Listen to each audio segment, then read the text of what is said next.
My fiancée turned out to be an actress my father hired to teach. I thought I had finally escaped my father's control, until the truth about my fiancée shattered me.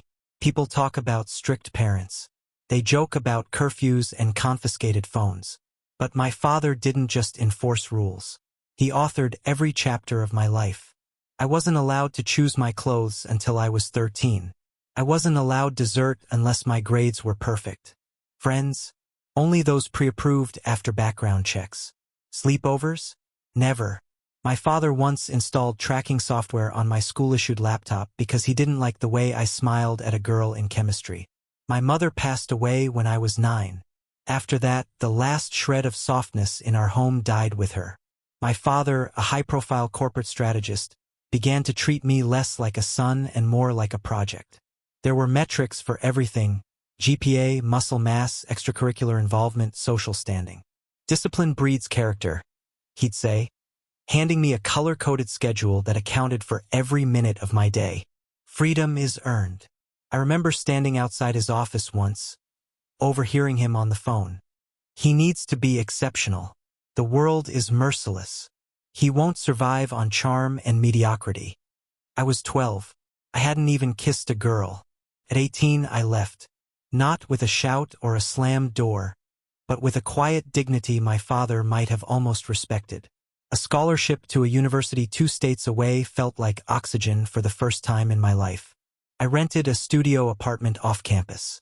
Small, cramped, a little moldy in the corners. But it was mine. I could leave dishes in the sink. I could sleep in on Saturdays. I could talk to whoever I wanted. I could fail, and it would be my failure. Of course, the scholarships came with strings, excellence, always. But the difference was I tied those strings. Not him. I ignored his calls often. We kept up a polite facade of communication. He'd transfer money for my books and call it an investment. I used it, but never with thanks. After graduation, I found work in a small marketing firm. Modest pay, long hours, but again, mine. I was 24 when I met Emma, and I thought finally I was free. She spilled coffee on my shirt. That's how it started. A cheap coffee shop near my office. A crowded Monday morning. And her panicked apology as hot latte soaked through my collar. "I'm so sorry. Oh my God. I didn't see you there." She offered napkins. I offered a tight-lipped smile. She insisted on buying me a replacement drink. I declined. She bought it anyway. We talked, laughed. Her name was Emma. She worked freelance in graphic design. Loved indie films and old bookstores. Hated cilantro. Her smile was a half-moon curve, and her laugh was low and unfiltered.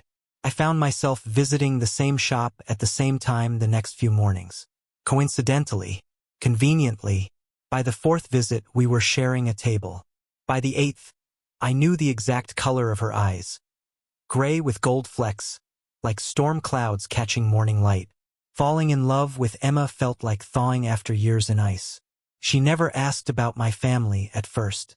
She let me talk when I wanted, never pushed when I didn't. She made me playlists. She baked. She left me little sticky notes in my briefcase. "You're going to kill that pitch today. Dinner's on me tonight." We slow danced in the kitchen. We planned weekend getaways. We had fights and made up without drama. I told her about my father one night when she found me pacing at 3 a.m. She just listened, kissed my hand. "You're not him," she said. "You're kind." I cried, quietly, into her shoulder. She moved in after a year. We adopted a dog. We went ring shopping. She laughed when I told her I wanted to propose with a hot coffee in hand to honor our first meeting. I rehearsed the speech for weeks. I never rehearsed for betrayal. It was tucked inside a sketchbook. I wasn't snooping. I was looking for the name of a gallery she'd been featured in. She was in the shower. A few sketches in, I found the envelope. No stamp, no address, just the name Wallace. My father. I opened it. Progress is steady. He believes I left the freelance agency last year. The proposal is imminent. Emotional responses align with target development metrics. Will continue behavioral reinforcement post-engagement. I thought it was a joke, a prank. A script? Until the last line. Objective nearly complete, Mr. Wallace. He believes everything. I'll ensure he learns what he needs to before the ceremony. The room spun. The dog barked. The water stopped running.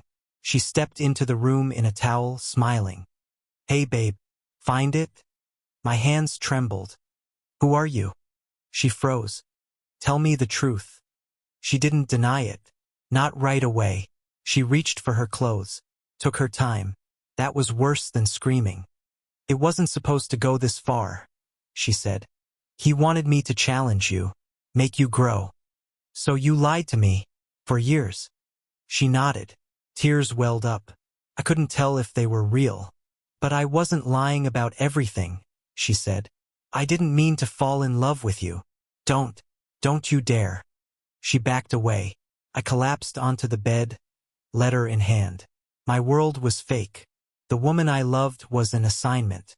My life was a stage and my father the cruel playwright. I left. I didn't pack a bag. I didn't take the dog. I didn't say goodbye. I just walked out the door and didn't stop walking until I reached the train station. It was past midnight. Cold.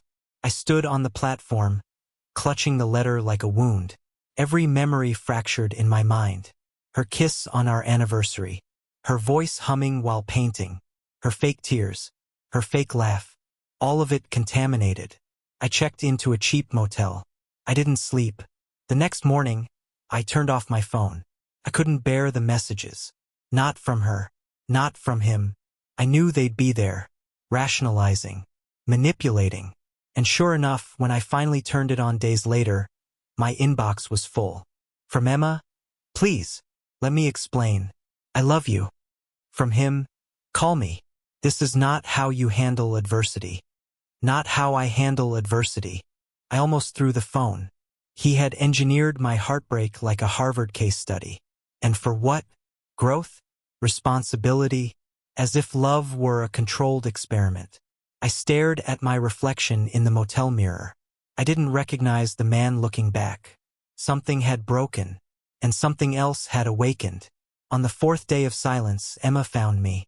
I heard the knock on my motel door just past noon. My heart stopped. I didn't move. I hoped she'd go away. She didn't. I know you're in there, she said.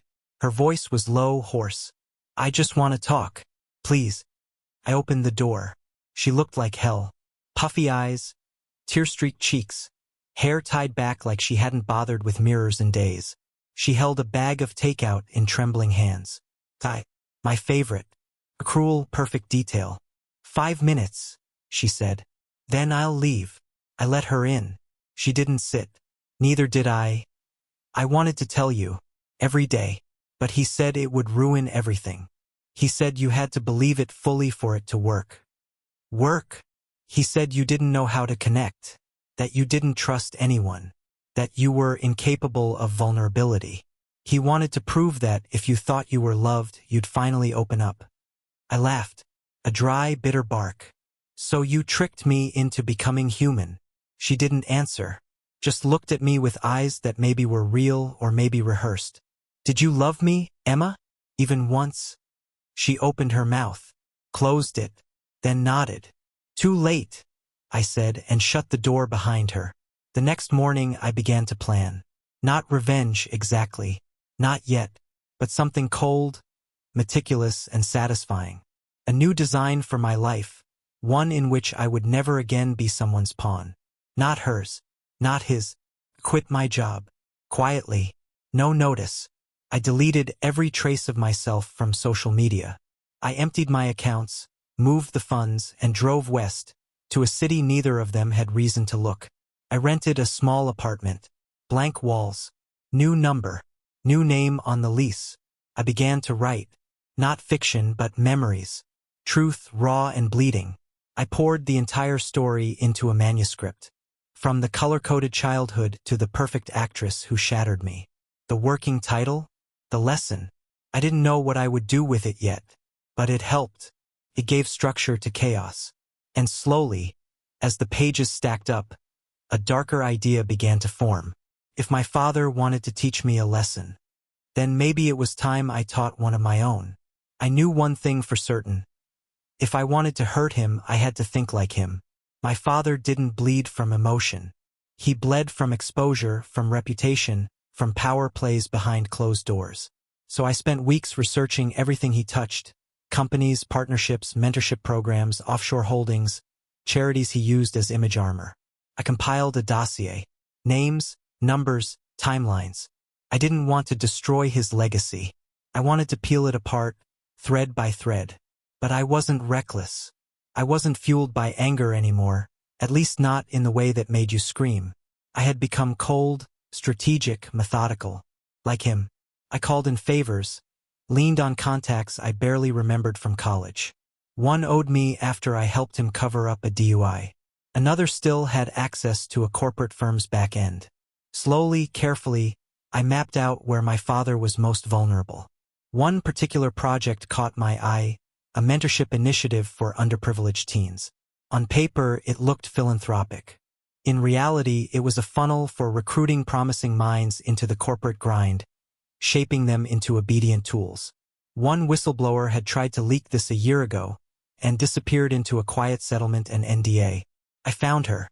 She was working in a bakery under a new name. "I want to help you tell your story," I said. She looked at me like I was mad. "You're his son." I said. "Now I'm just his shadow." She agreed. The first article dropped on a Thursday. A small online investigative journal published it: anonymous source, verified documents, interviews with former program members. The headline was brutal: mentorship or manipulation? The shadow agenda. I watched it go live at 6:02 a.m. and sipped black coffee with trembling hands. Within hours, it was trending. Other outlets picked it up. Hashtags, threads. Survivors began to speak. NDAs cracked. Lawsuits brewed. My father didn't respond immediately. He was too smart for that. He issued a brief statement about ongoing internal reviews and unsubstantiated rumors. But I knew him. I could feel the fury boiling beneath that cold exterior. He wouldn't let this stand. He would hunt the leak. So I gave him one. An encrypted drive arrived at his estate 2 days later. No return address. Just a note: "You taught me everything I needed to know." The files were real. The witnesses were real. The stories were real. He couldn't scrub them without risking more exposure. By the weekend, the board of one of his prized companies had called an emergency meeting. His name disappeared from several philanthropic websites. Sponsors pulled back. The machine he built, polished and untouchable, began to sputter. I didn't smile. There was no joy in it. But there was relief. Emma hadn't reached out again. I sometimes wondered what she thought of all this. If she still read my words. If she hated me. I didn't hate her. Not anymore. Not fully. But I couldn't forgive her either.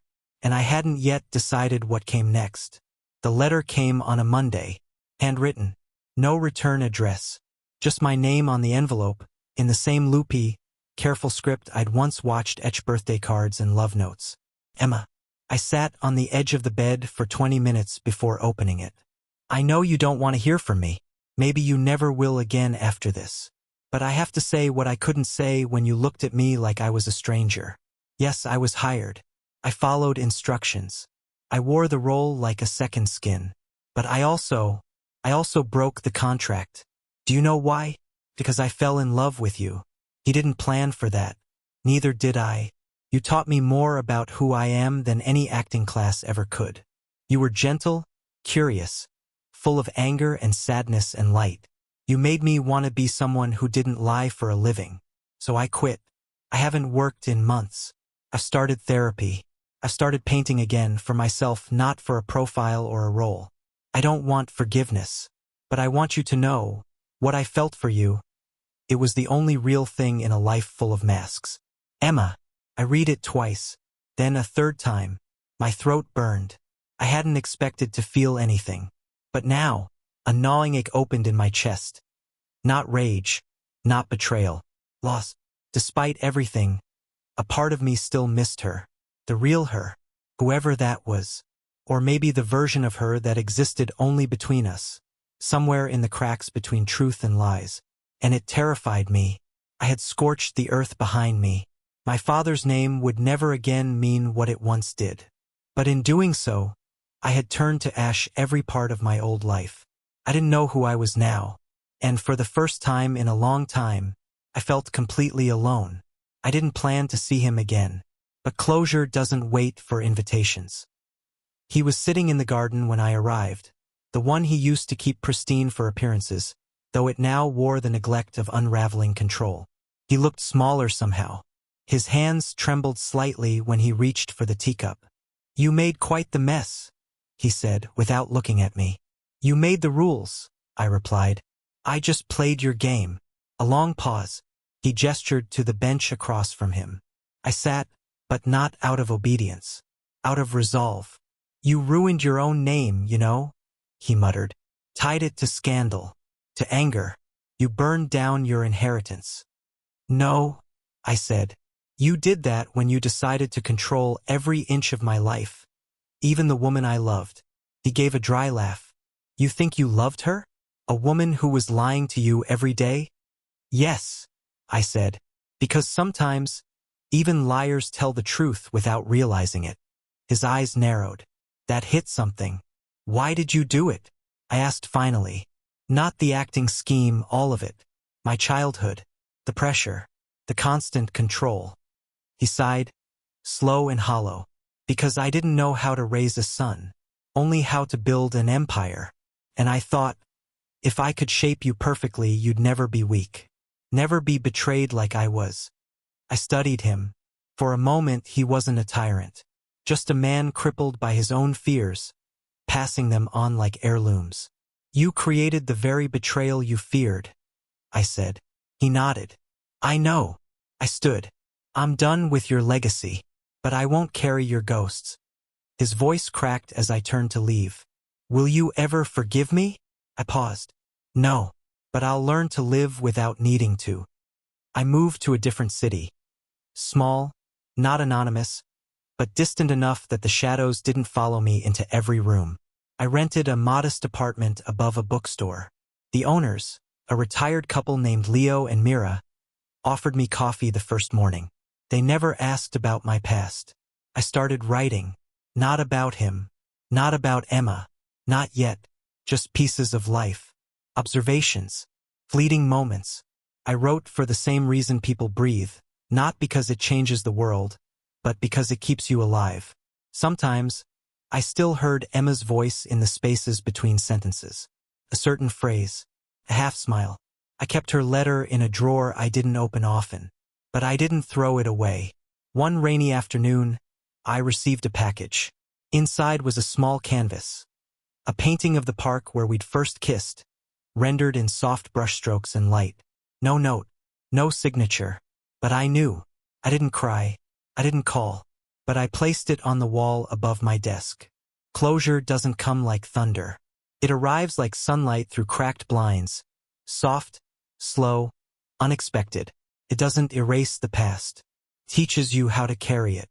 My father's empire shrank, piece by piece.